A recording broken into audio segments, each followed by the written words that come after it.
안녕하십니까. 신의균의 국방TV 데일리 디펜스입니다. 자, 오늘도 아주 중요한 주제로 여러분들과 대화를 나눠보겠는데요.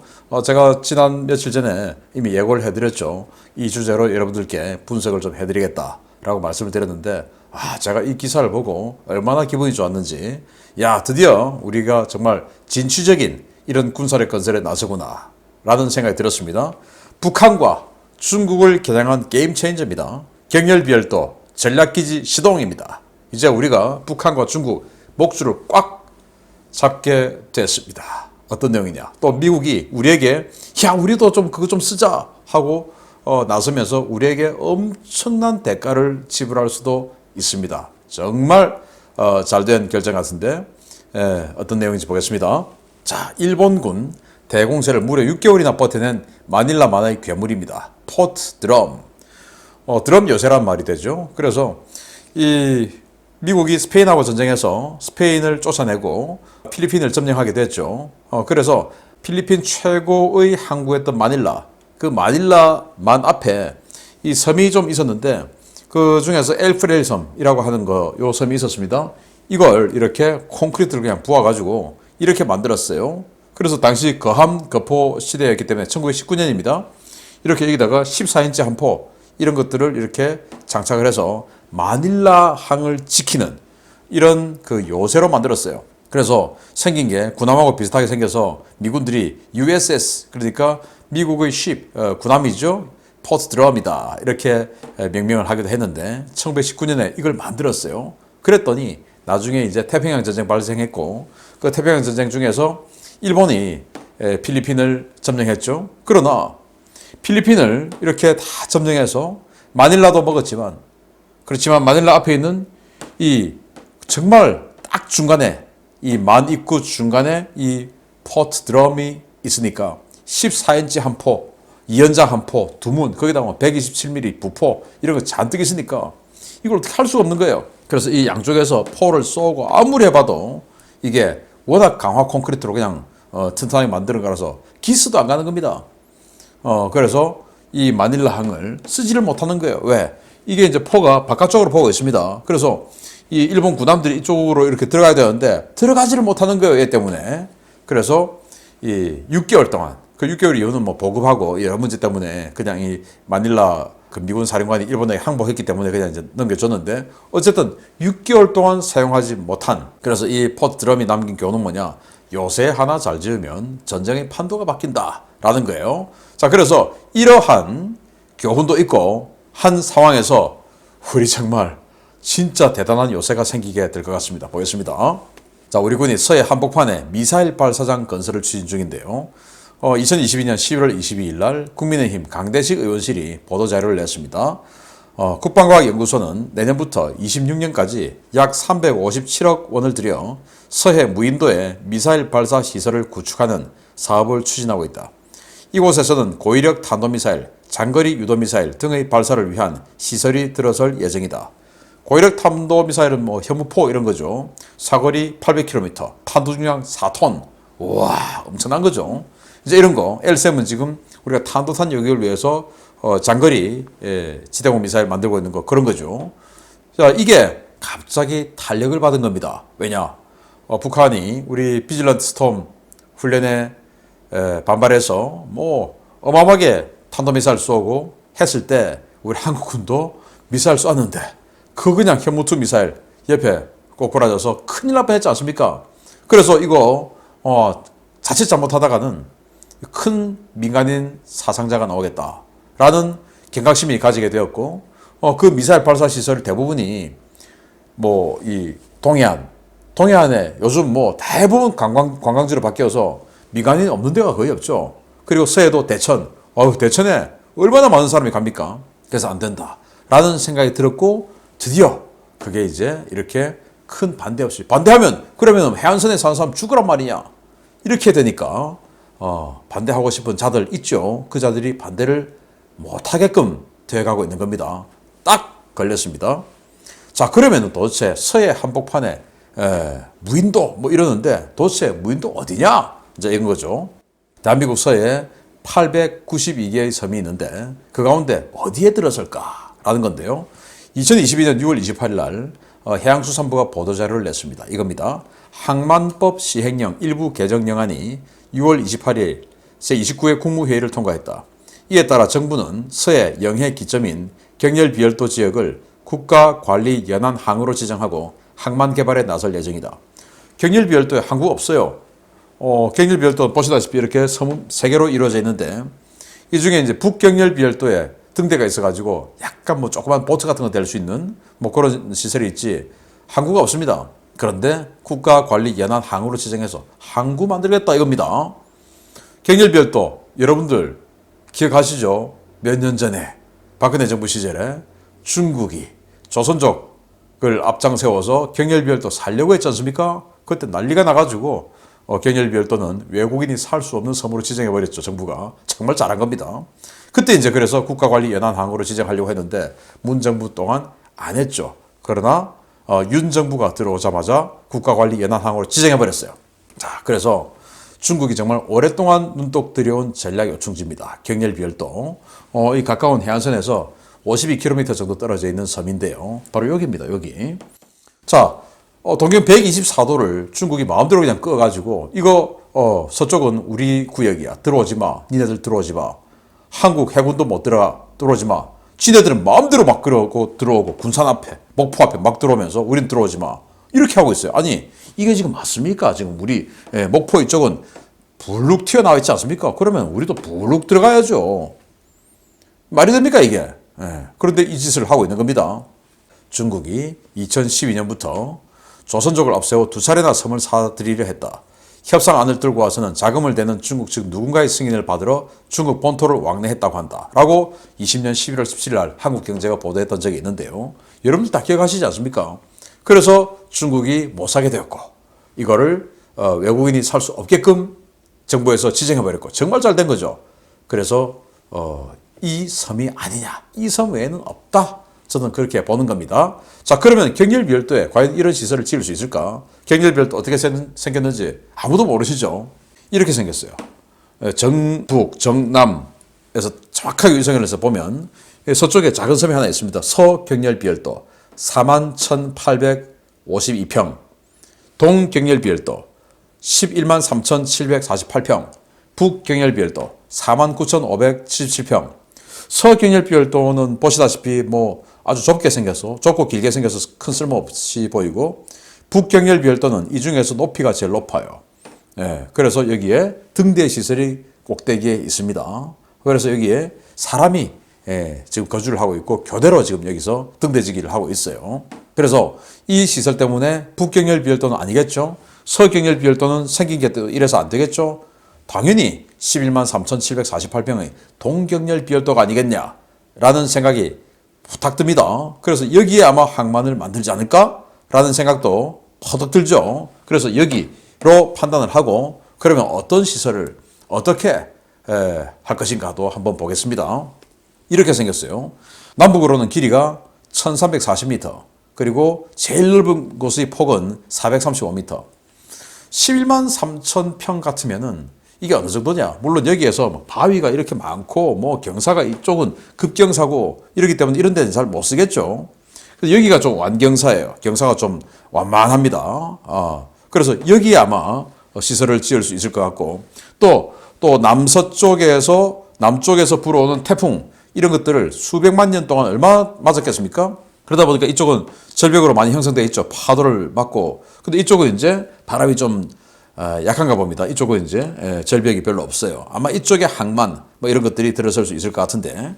자, 그러면은 여러분들 뭐 요즘 그 도시에 초등학교, 중학교 이런 거 신도시에 많이 짓죠. 그런 초중학교들이 한 3, 4천 평 정도 돼요. 그러면은 우리 동네에 있는 그 초등학교, 중학교가 한 3, 4천 평? 그러면은 이건 어느 정도 될까? 그래서 이 바위 다 포함해서 11만 3천 평인데 실제 쓸 수 있는 땅은 제가 봤을 때 뭐 한 3만 평 이내 정도 되지 않을까. 3만 평이라 하더라도 다 쓰지도 못하고 그래서 제 생각에 초등학교 정도 되는 크기의 뭐 한 6배 정도 많으면 그 정도 쓸 수 있지 않을까라고 생각이 돼요. 아마 이 정도에 사용할 수 있겠죠. 그래서 동경렬비열도가 가능성이 높다라고 보고요. 자, 그러면은 어떤 무기를 여기다가 테스트장을 할까? 실제로 이제 테스트장이라고 하고 사실은 테스트도 하지만 사용도 할 수 있죠. 무기로. 자, 그래서 한국형 수직 발사체계 2, KVLS-2를 심으면 딱이다 라는 거예요. 이 KVLS-2는 뭐냐? 미국의 마크 41급 용량을 가진 기존의 KVLS를 확대 개량해서 대형 미사일 발사가 가능하도록 제작한 신형 미사일 발사 체계입니다. 각 모듈당 가로 3m, 세로 2.4m, 높이 9.8m의 크기로 제작되며 네발 캐니스터가 한 개 모듈을 구성하고 모듈 구성에 따라 현무포나 LSAM 등의 발사가 가능합니다. 그래서 아주 덩치가 큰 수직 발사기 우리 한국이 지금 만들고 있는데 여기에 현무포, 탄도 중량 4톤, 그리고 800km 날아가고 탄도 중량을 좀 줄이면 2000km까지 날아가는 그 현무포, 그리고 LSAM 다 집어넣을 수 있는 겁니다. 너무 좋죠? 이런 거 몇 개 여기다가 심어 놓을 수 있다. 그 말입니다. 자, 그러면 설치만 되면 인도 태평양의 전략 균형을 바꿀 최고의 전략 기지가 되는 겁니다. 왜냐? 이런 데를 이런 식으로 때릴 수 있으니까. 그래서 경렬비열도, 동경렬비열도에서 다 그어봤습니다. 그래서 중난하이에 있는 시진핑의 집무실까지 881km. 근데 이걸 뭐 한 마 8에서 마 10 정도 되는 미사일이 날아간다. 그러면 9분 이내 탄착이 가능합니다. 9분 이내. 그리고 다롄 있죠. 다롄 조선소. 여기서 항공모함 수리 정비 건조하고 있죠. 또 바로 그 옆에 리순 군항 있죠. 거기까지 430km. 5분 이내 탄착합니다. 또 북해함대 사령부 칭다오에 있죠. 북해함대 사령부에 항모 부두 있습니다. 그래서 항모 부두, 항모의 갑판 중앙까지 딱 찍어봤습니다. 509km. 요거 6분 이내에 탄착할 수 있죠. 그리고 동해함대 사령부 여기 상하이 바로 밑에 닝보, 여기 닝보에 잠수함 기지 있습니다. 이 잠수함 기지 중앙을 딱 찍어봤더니 822km. 9분 이내에 탄착할 수 있습니다. 그리고 15호 관저 어디냐? 평양의 정은이 잠자는 곳. 여기 꺼봤더니 267km. 3분 이내 탄착할 수 있습니다. 이거는 뭐 그냥 경보 뜨면 그냥 가는 겁니다. 정은이가. 그래서 엄청난 위치가 되는 것이죠. 자, 그래서 여기다가 현무포 심고 우리 LSAM 심고 이렇게 해서 미사일 요격도 하고 또 미사일 공격도 하고 그리고 한국형 극초음속 미사일 만들고 있죠. 그것도 심고 또 대한무기도 심고, 야, 대한무기, 지대한 무기 여기다가 또 심어 놓으면 누가 감히 여기서 군함 가지고 우리 한국을 함부로 하겠습니까? 정말 또 기가 막히게도 이 동경열 비열도가 서쪽과 남쪽으로 절벽이 있어요. 그래서 서쪽에서 들어오는 이 순항미사일 안 맞게끔 되어 있습니다. 그러니까 얼마나 기가 막혀요. 중국에게는 정말 최악인 겁니다. 그래서 중국이 이걸 살려고 했던 것 같아요. 자, 이렇게 위치가 좋으니까 지금 중국이라고 하면 부들부들 떨고 있는 나라가 있죠. 미국 아닙니까? 야, 거기 명당인데 우리 네메시스도 좀 깔자 하고 우리에게 손을 벌릴 수 있습니다. 당연히 벌리겠죠. 네메시스가 뭐냐? 미국이 이제 중국의 이 함대를 완전히 그냥 이 제1도련선이죠.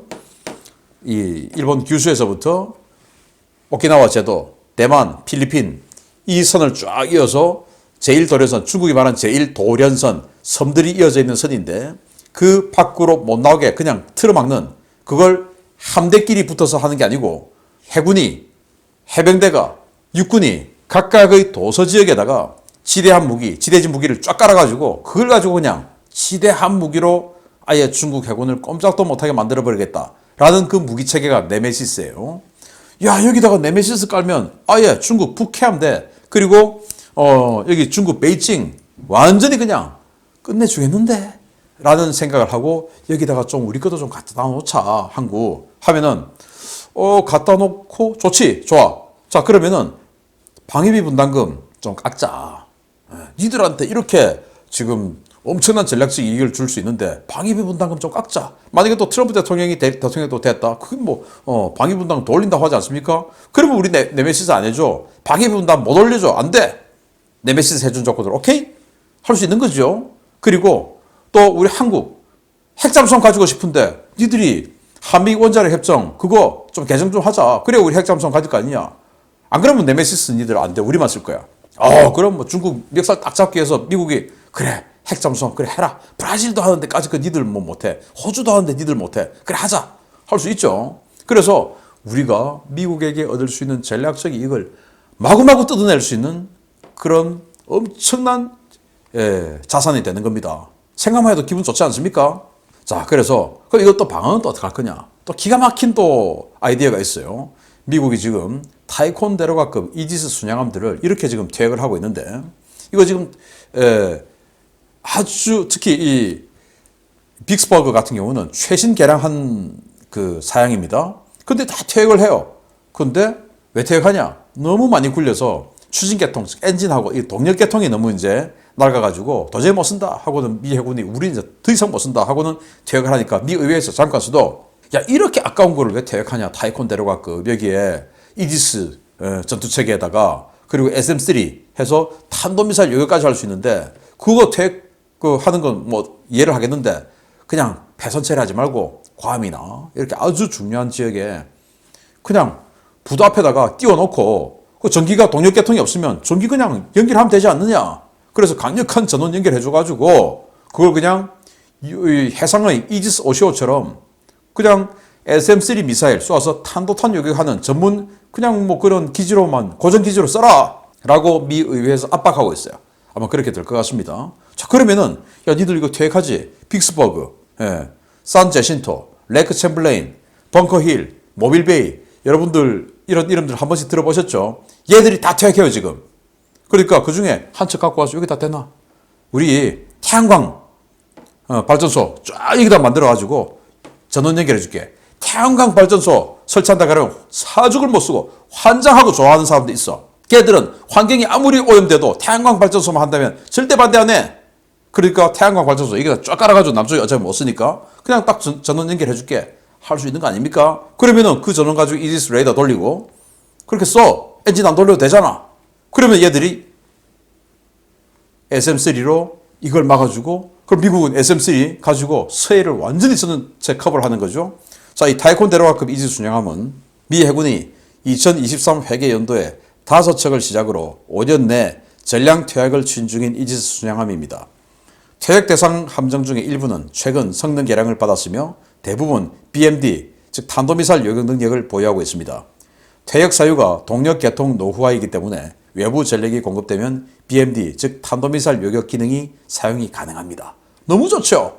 거기다가 미 의회에서도 그렇게 써라! 라고 계속 군을 압박하고 있으니까 야 여기다가 갖다 놓고 써 라고 하면 불감청 고소원 정말 한국 너무 땡큐 하고 갖다 놓죠. 왜?